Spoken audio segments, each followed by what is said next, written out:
Bapak dan Ibu calon guru penggerak. Sebuah komunikasi terjadi dalam dua arah.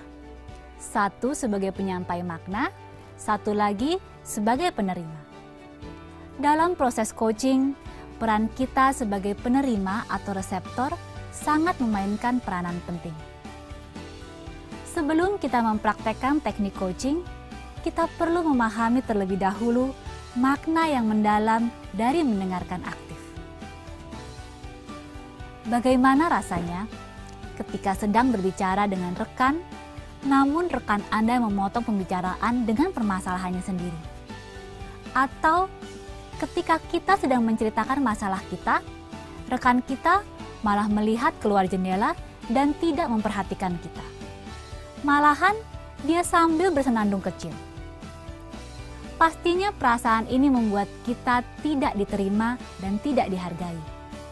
Perasaan bahwa mereka tak acuh dengan kita.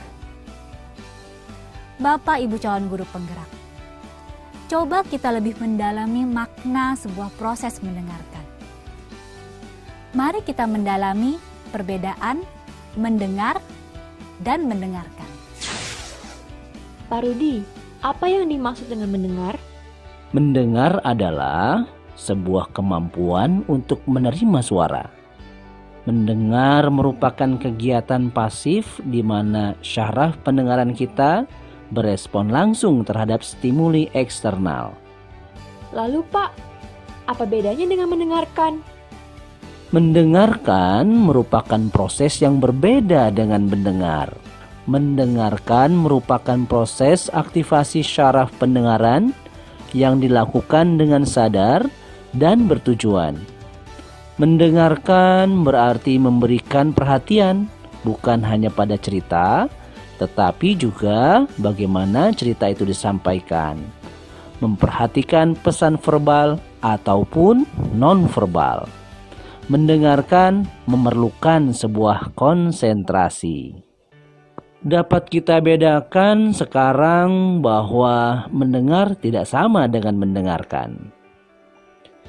Mendengarkan merupakan sebuah keterampilan yang memiliki peran penting dalam berbagai aspek kehidupan kita, terutama dalam menjaga sebuah relasi atau hubungan dan dalam kegiatan mendidik. Mendengarkan memperluas kegiatan mendengar karena kita menaruh fokus pada makna pesan yang disampaikan lawan bicara kita lewat bahasa lisan dan bahasa tubuh mereka. Dan bagaimana kita akan berespon. Dalam aksara Cina, kata mendengarkan atau ting digambarkan dengan penuh makna. Aksara ting terdiri dari 5 karakter atau kata yang masing-masing memiliki arti. Kata pertama, berarti telinga. Kita mendengarkan pastinya dengan menggunakan telinga. Yang menarik adalah dalam karakter telinga ini juga terdapat karakter wang yang berarti raja. Ini mengandung makna bahwa ketika kita mendengar, kita harus memberikan hormat pada pembawa pesan layaknya kita mendengarkan seorang raja yang sedang berbicara. Mendengarkan orang lain, memberikan hormat, dan memperhatikan pesan yang disampaikan. Karakter kedua adalah ren, berarti orang. Dan ini merujuk pada pelaku komunikasi, baik sang pendengar ataupun penyampai pesan. Karakter ketiga adalah mu, berarti mata. Ketika mendengarkan, sebaiknya kita juga memandang wajah lawan bicara kita dan melakukan kontak mata.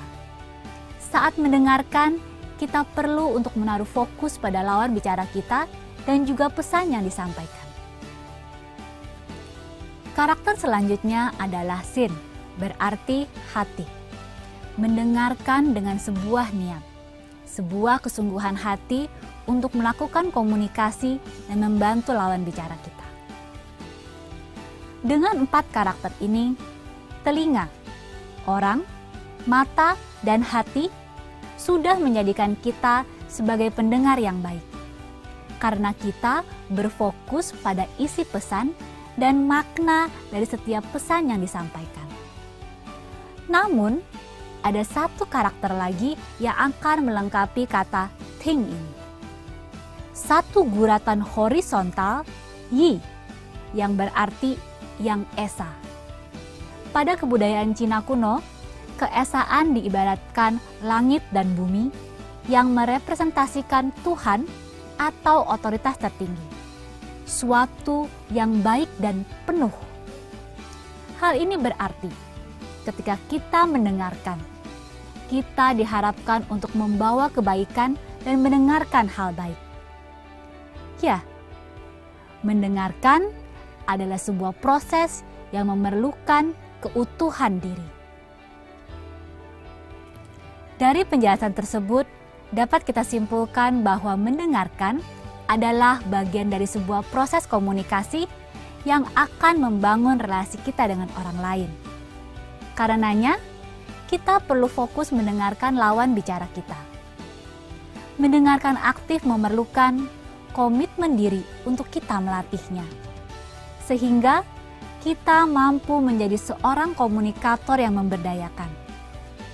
Mari, Bapak dan Ibu calon guru penggerak, bersama kita berlatih untuk menjadi seorang pendengar yang aktif.